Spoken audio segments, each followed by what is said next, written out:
one of the great traditions, I think, at UC Davis is having our chief residents have the opportunity to describe and talk about anything they want. We don't censor any of these grand rounds yet. I didn't send them to anyone. You know, so. Exactly. We don't screen the slides. And I will say that this is a great example of the evolution that happens in 6 years of your life as a resident. Sarah has evolved in many ways, not only professionally. I think you've changed career goals several times. That's true. During the course of your time here. She's changed her name at least once. Yes. That's just That's true. and developed a whole new family life that was not part of who you were when you came here. So we are proud to have been such a big part of both your professional and personal development. She will be off to doing plastics in San Diego next year, which we're very proud about, and looking forward to what you have to say and educate us about social media. So, Sarah. Thank you so much, Dr. Farmer, for that introduction. Social media has become integrated into almost every aspect of our society, and I think it's safe to say that it's here to stay. I thought this would be a relevant topic that would help all of us, myself included, understand the benefits as well as the potential pitfalls of social media in the context of modern medicine and especially academic surgery. I'm going to be talking about a lot of information today, but I hope that by the end, all of you will have at least a better understanding of what the term hashtag means. So, just a few clarifications. I understand it's been pretty difficult to keep up with all of my names. Some of you have called me Joanne Park, Sarah Park. Some like to call me Sparky. One of the many Asian girls at our program who wears glasses. But it is officially now Joanne Sarah Crowley, which I've heard might make some of you cringe. So to keep things simple, you can call me Sarah. Here's my obligatory disclosure slide. I am technically a millennial, and as a millennial, I am supposedly savvy with all things social media related. However, I must confess, I only recently joined Twitter, and the only reason I joined was so that I could sound somewhat intelligent about this topic today. And as you can see, I have 3 followers total, so I have some work to do. Social media has become a powerful tool in promoting a contagious curiosity in the world of academic surgery. So here's a brief outline of what we're going to talk about today. We're first going to define social media and all the most common social media platforms that are out there today, how social media has promoted communication and networking among surgeons, its effects on patient care, social media as an educational tool, its negative impacts and potential pitfalls, and how is social media changing surgical culture. So what is social media? Social media are websites, programs that you can use on your phone, iPads, computers that allow users to post pictures, text, videos without any geographical or time barriers.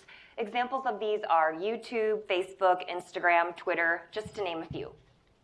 Globally, there are over 2 billion people with active social media accounts, and this number is expected to rise to over 3 billion by the year 2020.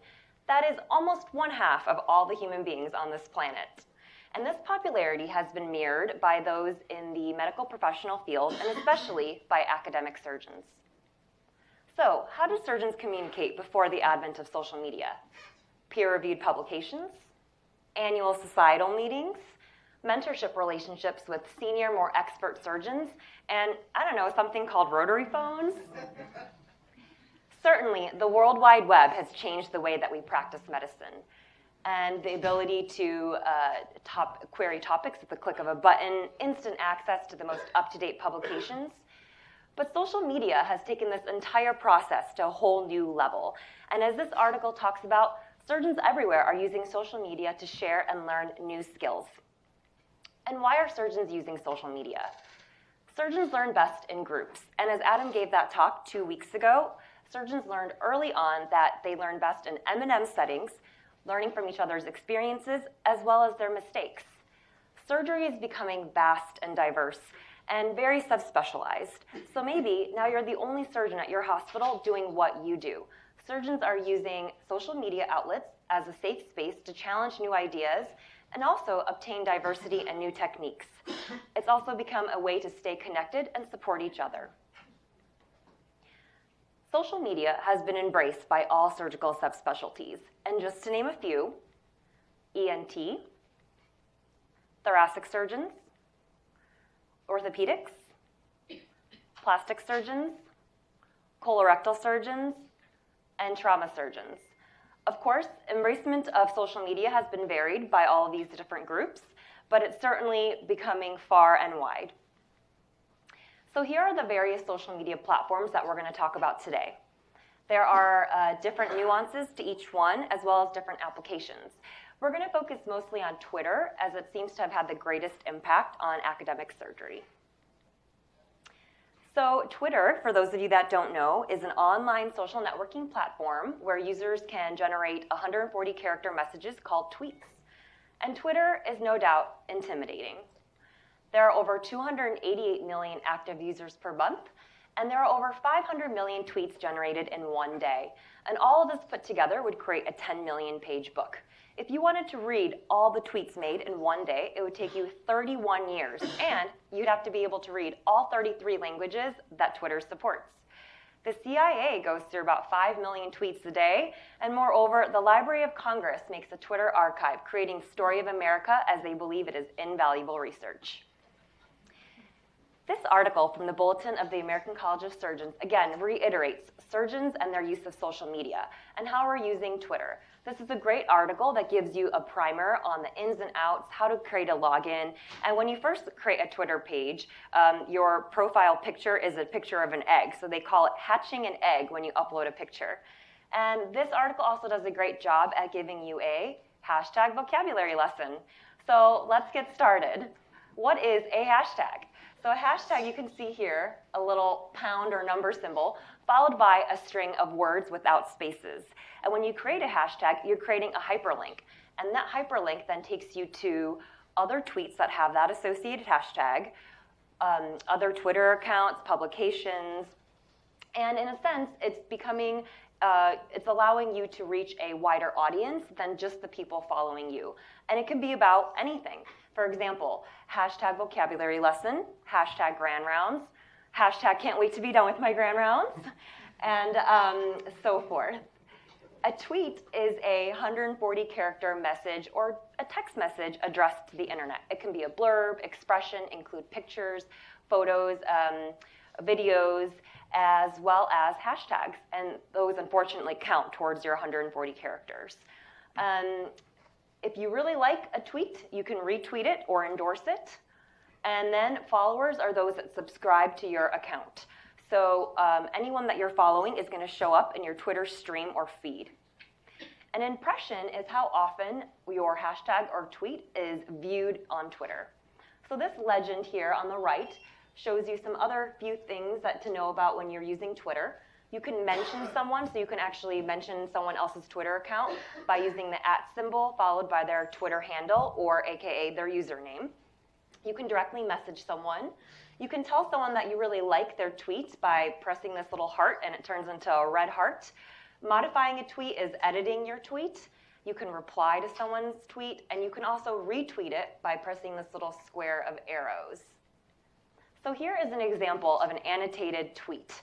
So Dr. Andrew Ibrahim, who's actually a pretty famous University of Michigan general surgery resident who has created a big name for himself in the Twitter world. He has created the movement #VisualAbstract, which is a concept of creating a visual graphic or picture instead of a string of words to create to reach a bigger audience. He's also the creative designer of Annals of Surgery. So he tweets here, or he quotes Dr. Kathari's tweet and comments on it, and he says, it takes $500,000 to replace an academic surgeon. Let's prevent burnout. And both him and Dr. Kathari use #ASC2016. And this, you're going to see again and again, many major conferences all over the world have their own associated hashtag. And so usually you're going to see an acronym or a shortened version of the original name, plus the year that the conference is occurring in. So Academic Surgical Congress that occurred in 2016. You can see here that Dr. Ibrahim's tweet was then retweeted 7 times. It was liked 5 times. And then Dr. Kathari also uses some Twitter handles and mentions some people. Again, here you see examples of conferences with their associated hashtags. So hashtag ACSCC15 stands for American College of Surgeons Clinical Congress, which occurred in 2015 in Chicago, Illinois. Another interesting thing to note is that major journals now have their own Twitter accounts. And so when you submit a manuscript to a journal, they actually ask you for your Twitter handle, they ask you for an associated tweet. And also when a journal tweets a publication or an abstract, that's called a tweetation, and which has important implications for the impact of a journal or journal article. Before, it was how many times it was cited in a bibliography, but now it's being cited on Twitter. So another important way that impact is changing. So here are some useful Twitter hashtags to follow in surgery. Hashtag surge tweeting, which we'll talk about in a little bit. Surgical training. Hashtag global surgery. So this is another important aspect of following certain Twitter hashtags. So not only are you going to be really smart by knowing the most up-to-date research and publications out there, but you also have opportunities to nurture your interests. So Laura Goodman, I don't know if she's here today, she is a big proponent of global surgery, so all of her Twitter accounts following global surgery, hashtag global surgery. So just a big way to let other people know your interests as well as nurture your own. And of course, hashtag I look like a surgeon, which we'll talk about at the end of this presentation. These are other suggested Twitter accounts to follow. The first two are surgery societies. So American College of Surgeons Committee on Trauma, American College of Surgeons, and then these last two are JAMA, JSR, Journal of American College of Surgeons, and the New England Journal of Medicine are other Twitter accounts that you may want to follow. So for those of you that don't know, UC Davis Surgery has our own Twitter account. And on this Twitter account, we post things about guest lecturers who come, the newest publications or research that we're working on, as well as when residents present at conferences. So you can see here that Eric, Dr. Cantor, and I, we presented at hashtag ASC 2017. That's Academic Surgical Congress in 2017. We're pointing at a picture of Dr. Holcroft there. And then also, here's another one of us, Sarah, Eric, and then Guy and I. And here is another interesting way to use Twitter and hashtags. Again, you see Academic Surgical Congress 2017, as well as a passive-aggressive way to use hashtags, calling us out, hashtag need Twitter for surge tweeting. So at least I'm not the only one late to join the Twitter train. And this brings us to the important concept of using social media to advance your career, which is something that I don't think a lot of us think about, but this article does a great job at pointing out. That many institutions are now recognizing that social media portfolios is actually a way for promotion and tenure. So in early 2016, Mayo Clinic Academic Promotions Committee started recognizing this and now are including social media portfolios as a way to recognize when academic surgeons deserve promotions. So we all need to recognize that social media and this idea of a digital CV are new opportunities for promoting academic medicine. This starts at the institution level, who recognize social media scholarship for promotion, and we are all encouraged to create and maintain social media portfolios. And of course, the difficult part is, what are the metrics? How do we gauge how important and impactful a social media portfolio is? And it's important for institutions to develop these guidelines and let the physicians know. So how do you make your profile? So you want to first abide by your institution guidelines, if there are any. Establish an academic niche. It should align with your career plan. Be original and advance the field of medicine. And be easily disseminated so that you can get feedback back from your community. So we have our very own UC Davis social media celebrity who understands this very concept of advancing your career using social media. And I don't think he's actually here today, but does anybody know who this is? Dr. Cook, that's right, Dr. Cook. So he has created a movement in the Twitter world by creating hashtag LCSM movement and being a co-founder of at LCSM chat, which we'll talk about. It's one of the tweet chats on Twitter. And you can see here he's got almost 2,000 followers. He's had over 13,000 tweets. So it takes a lot of work to get to where Dr. Cook is today. So to demonstrate his celebrity status, I used this healthcare hashtag project. It's a completely free, open platform for patients, caregivers, physicians, and it has almost 16,000 registered hashtags that can be about any and all of these things. It works in conjunction with Simpler, which is a healthcare analytical company, which looks at things like impacts, impressions, number of retweets, and just basically how important these hashtags are. So I went to hashtag LCSM, and this brings me to the influencers of hashtag LCSM, and of course listed under that is this LCSM chat. And you can see here that this Dr. Cook is listed as a co-founder of hashtag LCSM chat, which is a tweet chat. So what is a tweet chat? A tweet chat is a semi-formal Twitter conversation that occurs at a designated time. This one specifically occurs every other Thursday at 5 p.m. There's a designated moderator who brings up a question such as, what is the latest research? What are palliative care options for lung cancer patients? And then anybody who uses the hashtag LCSM during this hour, all of their tweets are included in an archive.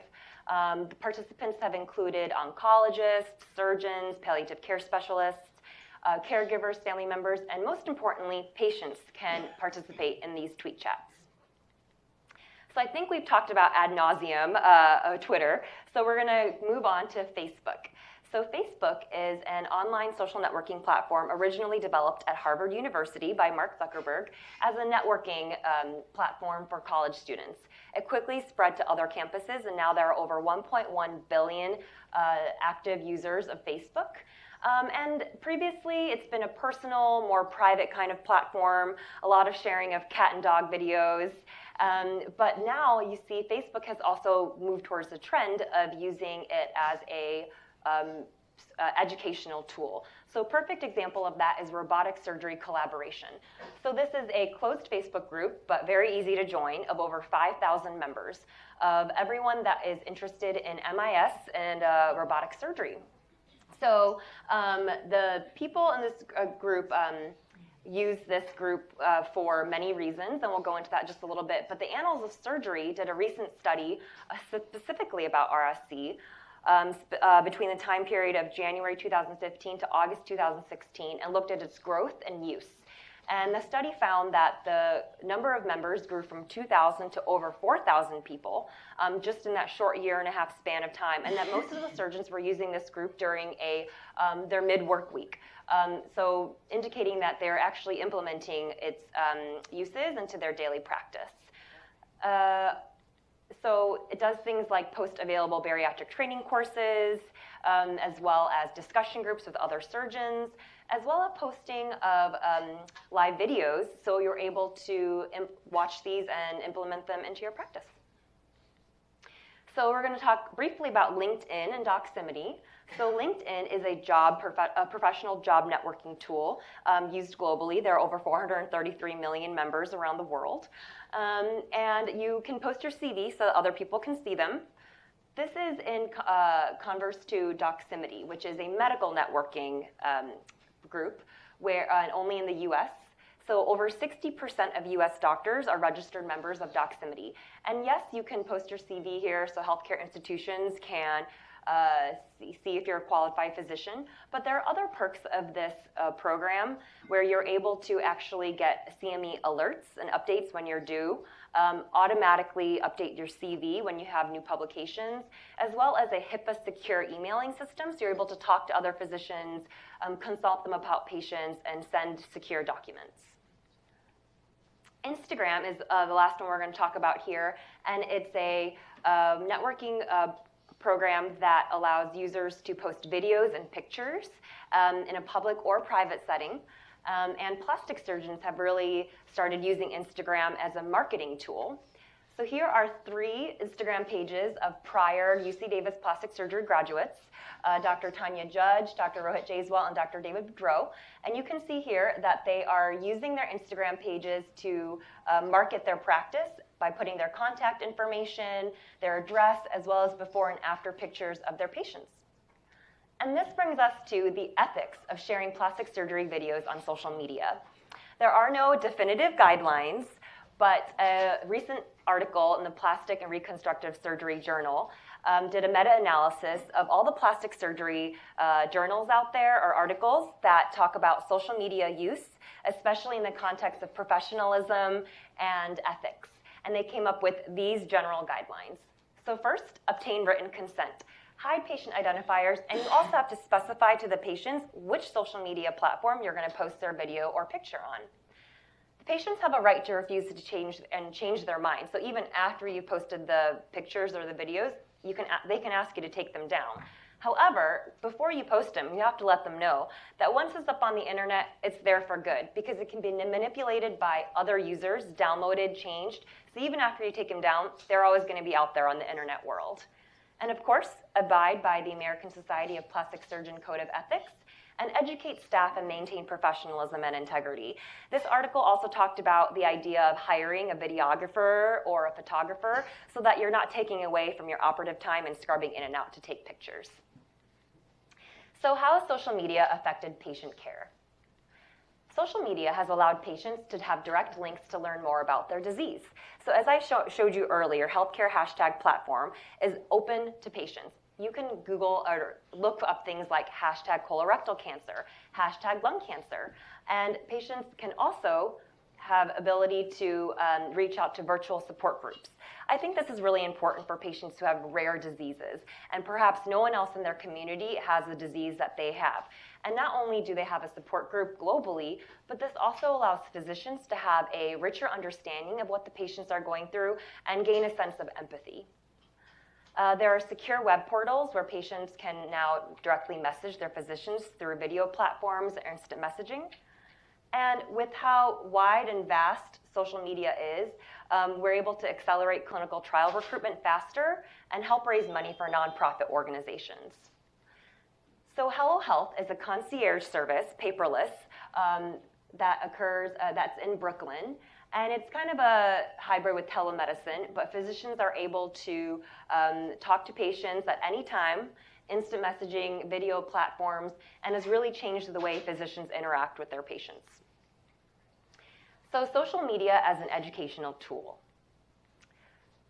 Websites such as YouTube and WebSurge are posting thousands of videos that are available and free for anybody to view.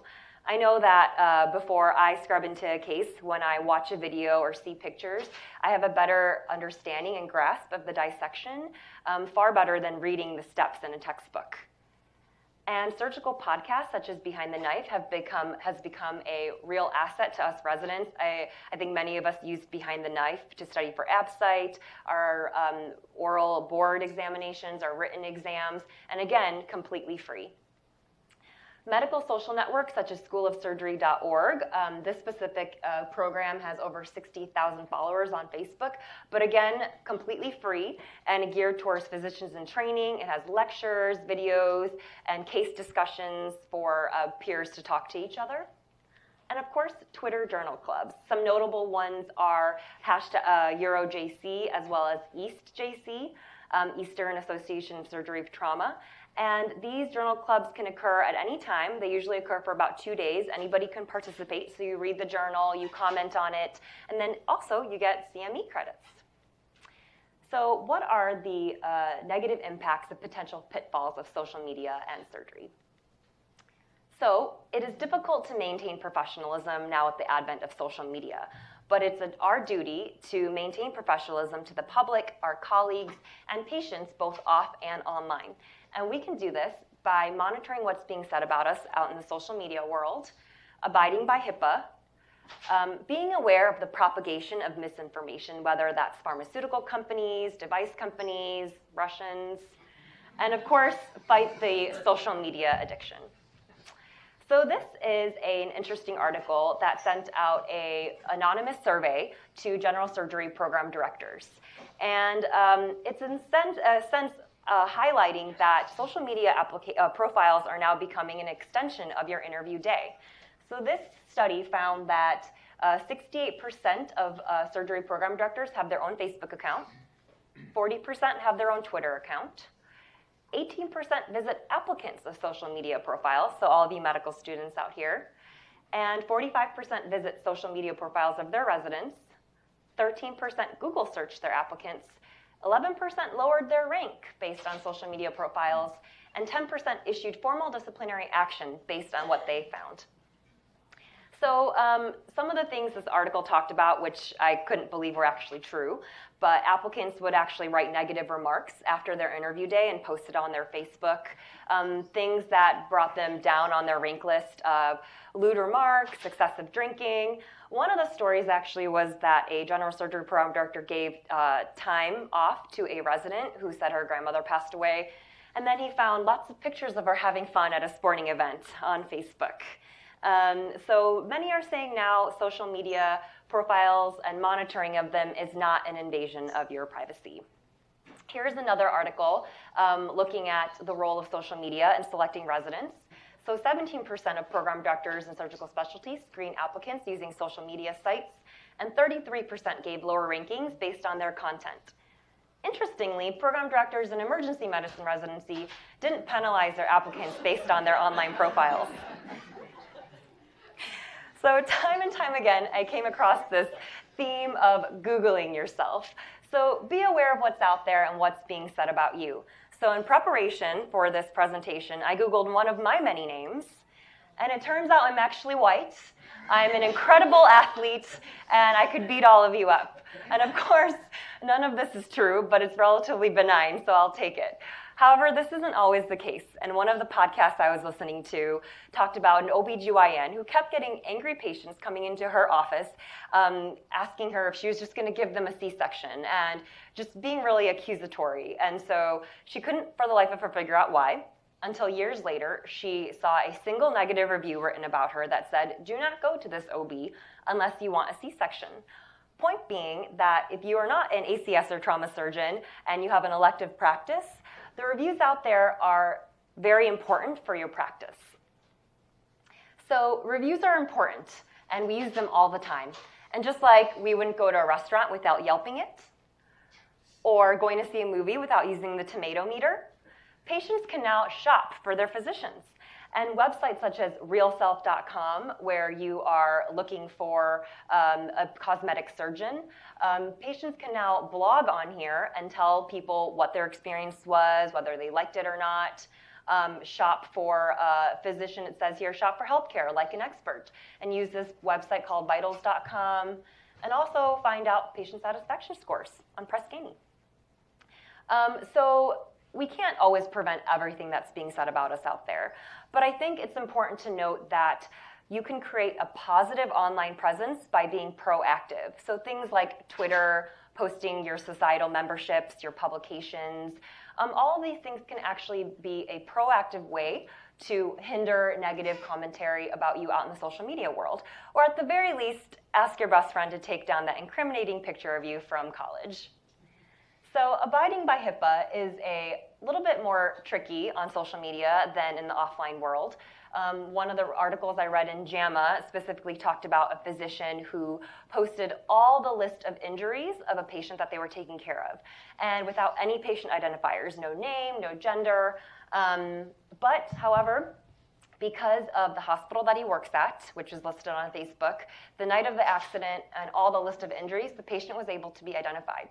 And that cost the physician his job and a fine to the medical licensing board.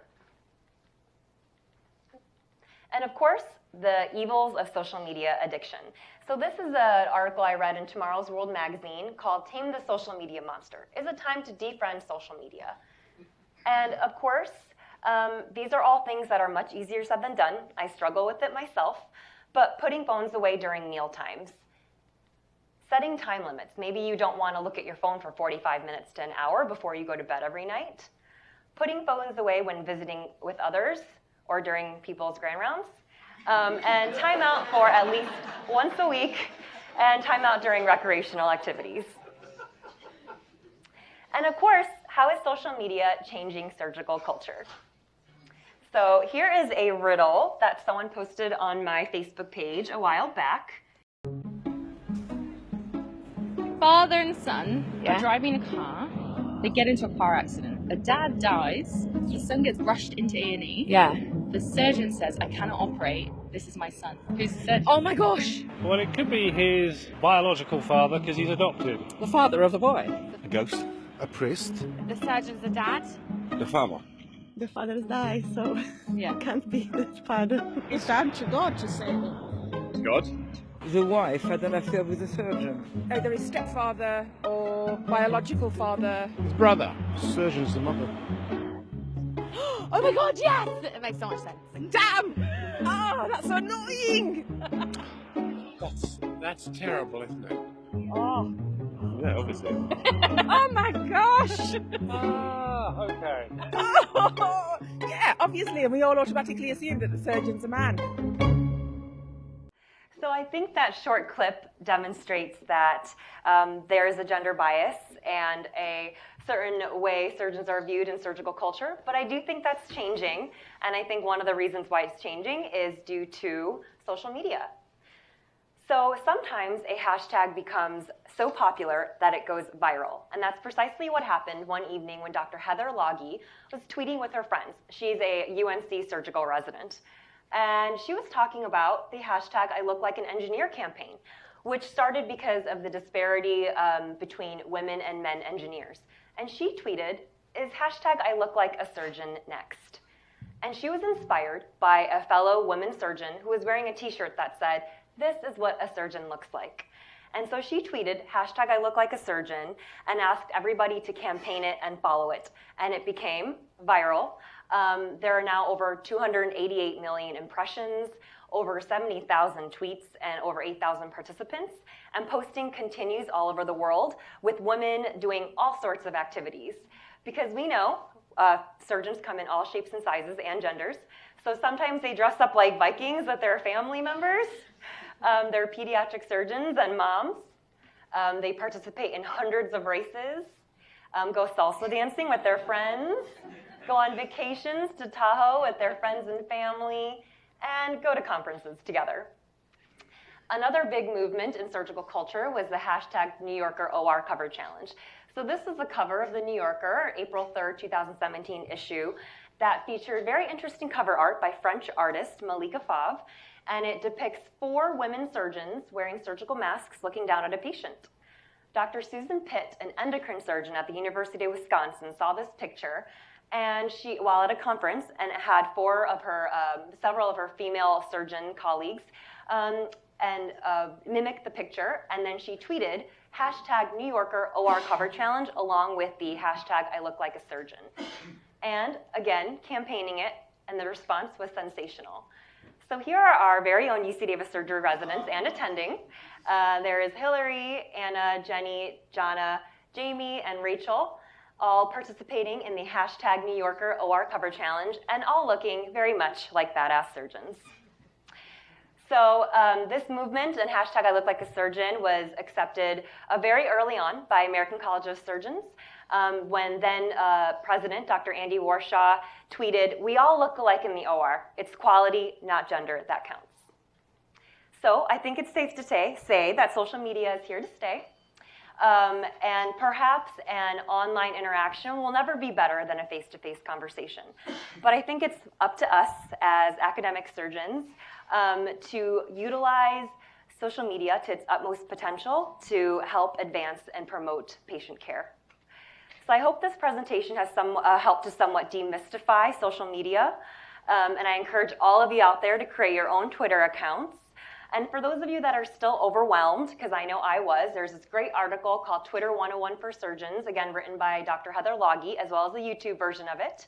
And it answers such burning questions as, Twitter, isn't that just a bunch of people talking about what they ate for breakfast? But what if I don't even have Facebook? And do I really have to join Twitter to stay on top of the field of surgery? And the answer to that last question is yes.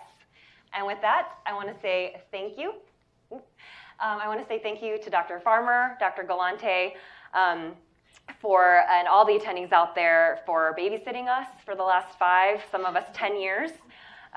We really appreciate your never-ending support and all of your teaching. I want to thank Dr. Cantor for putting up with all of my inadequacies in the basic science lab as I learned how to pipette for the first time. And of course, I want to say thank you to all my co-residents. I couldn't have made it without you guys. And every year we're asked at our fall and spring review what my favorite part about our program is. And number one reason, co-residents. I couldn't have made it with you. Thank you. And of course, I want to say thank you to my amazing and very loving, supportive surgeon husband, Andres Crowley, who gave me my very own Grey's Anatomy experience, and for visiting me at David Grant after he vowed to never step foot back on the base again, and listening to my hours and hours of lamenting that I'd never get to where I am today. So thank you. And I don't know who to thank for this, but maybe thank you to the surgery department for our surgery chairs. Now we have matching his and her chairs that reflect our very different, unique personalities. So with that, here are my microscopic references here. I'll take any questions at this time. Thank you.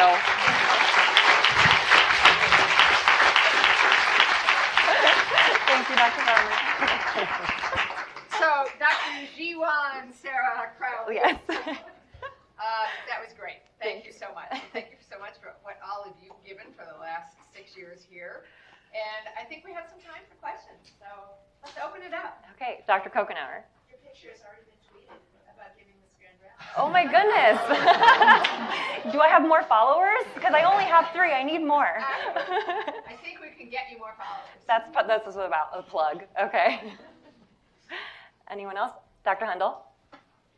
One of the challenges of this age lies in distinguishing between image and substance. And one of the themes of your talk is that image is in fact becoming substance. That's right. Is our concept of substance changing?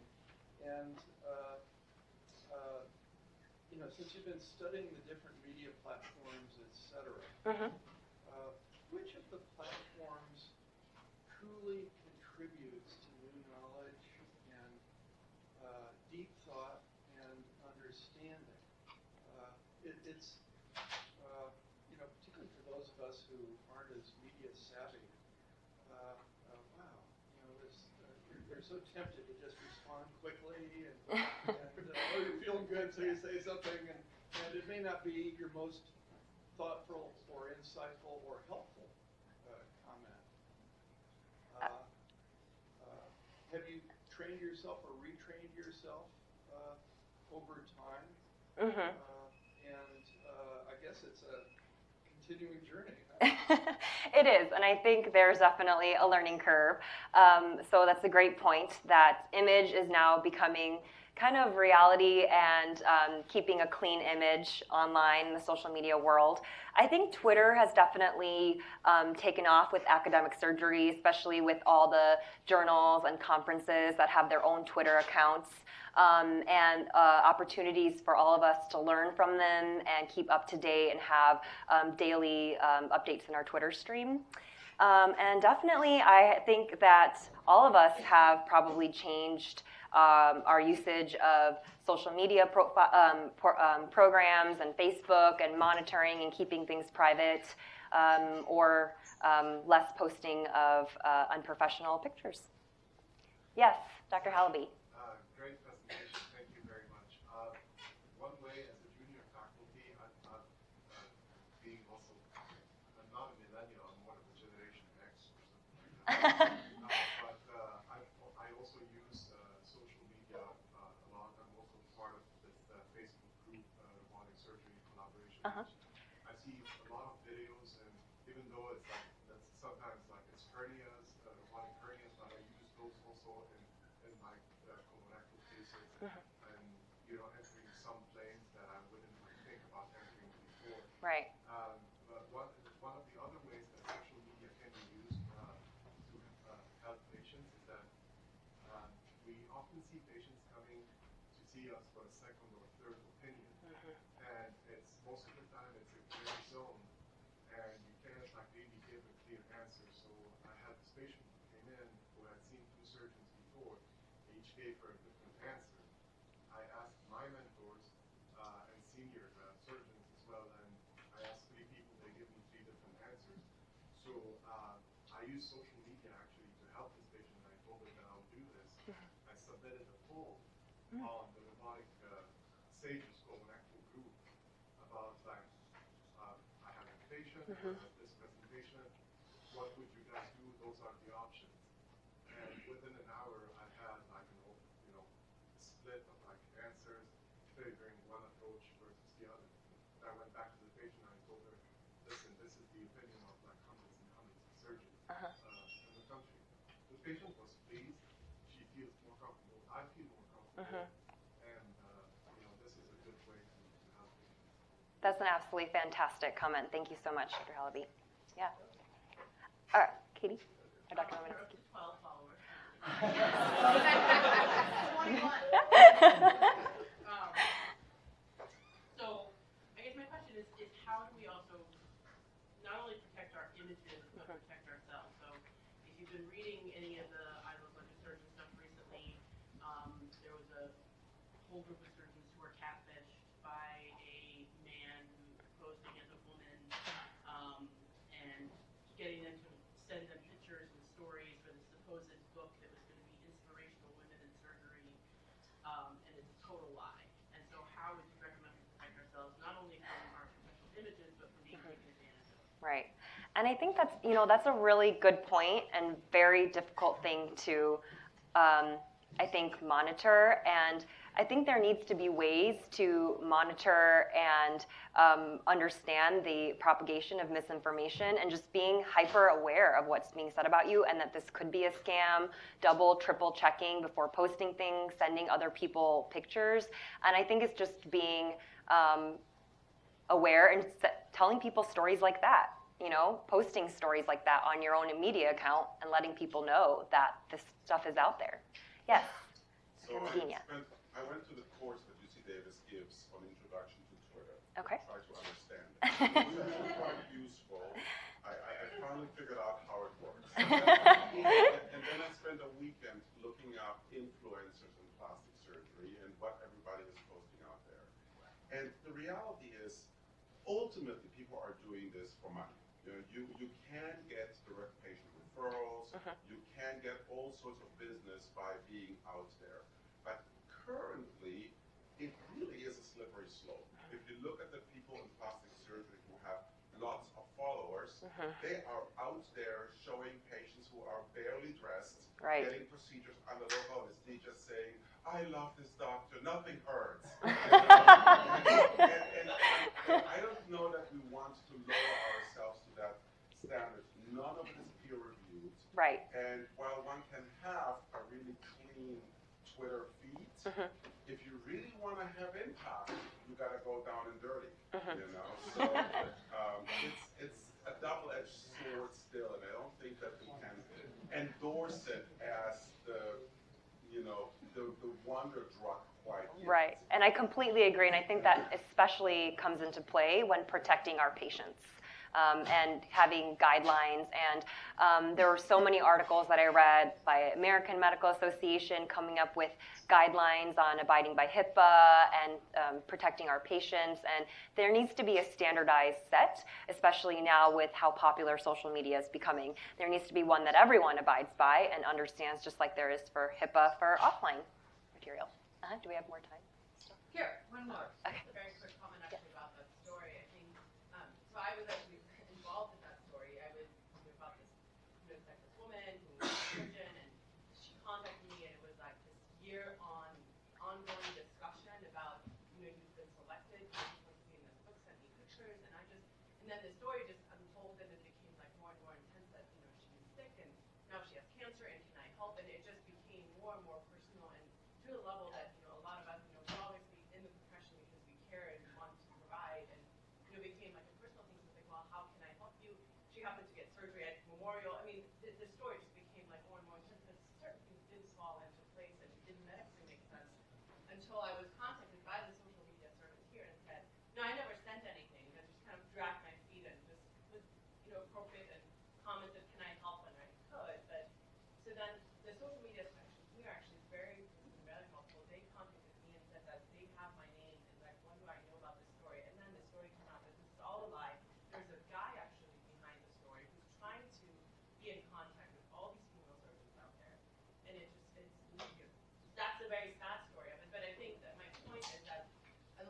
want to just publish, send something on Twitter about your publication or a comment or being at a meeting, those are like pretty harmless things. I think anything else, when you get some soliciting things that you want to be part of this group or that group, and think that it helps you early on in your career, I would only go through the social media section here and really get because they can look into it. I mean, they can know, and a lot of times they may even offer like come in like get money here and things like that. I mean, I would just really, if I had a person with that experience with us, I would really suggest that you contact and just run it by them. I mean, they're very good, they're very professional. They helped me personally a lot, even in that situation. It was just a learning experience. Wow. Good to know.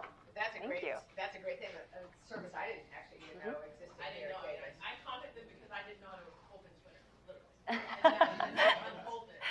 And then I got a call a couple of months after. It was unrelated to me contacting them, but they're very knowledgeable and they sat with me. They teach you like how to do Twitter, how do you post, things like that. And that was a short session and I learned, but the story I told them later. No. Lots of, like everything else, let the buyer beware. Yes, and, definitely. great advice. So, all right, one last question, one last comment. Yes. As new physicians, I think us as interns are probably going to be the most impacted in our journey in medicine with social media.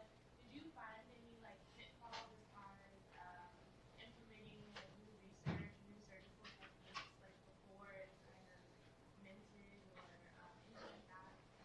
That's a really good point, and definitely, the videos and such that are posted on WebSurge and RSC, they are, newer techniques.